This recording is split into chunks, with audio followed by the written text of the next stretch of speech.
This is Stephen Farrell for the New York Times in Baghdad. I'm with Anthony Shadid, one of our correspondents in Iraq, and we're talking about the forthcoming parliamentary elections and how they compare with past rounds of voting in Iraq. Anthony, you've covered all the rounds of national elections here.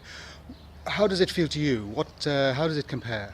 Well, I think it's interesting in the past 7 years, often 7 tumultuous years since Saddam Hussein's fall, that these elections have come at critical junctures in the nation's politics. I think when you look back to 2005, that vote was more symbolic perhaps than anything else. In some ways the election itself was more meaningful than the choice of candidates. You know, we saw a change as the years went past. In 2009 we saw a much different election where incumbents were facing a spirited opposition almost across the board.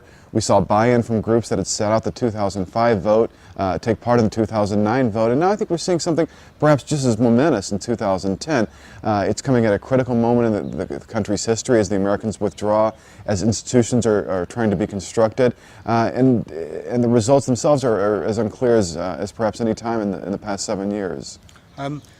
Purple Finger Day was the symbol that everybody remembers back in the first vote in 2005, but what followed it was not what people were hoping for or expecting. That's right. Elections, especially in Iraq and especially these past 7 years, they've often exacerbated divisions rather than bridged them.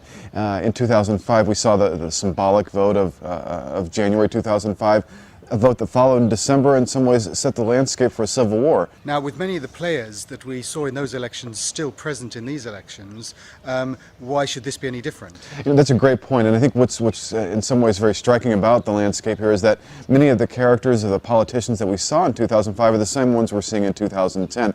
There has been a realignment of forces. There have been jockeying of coalitions, new partnerships formed, but the candidates themselves, people like Ahmed Chalabi, people like Ibrahim Jafari, they were there in 2003 and they're still here in 2010. Who do you expect to be Prime Minister? It's a tough call. You know, there's Prime Minister Nouri al-Maliki has the power of incumbency that gives him great leverage in this election.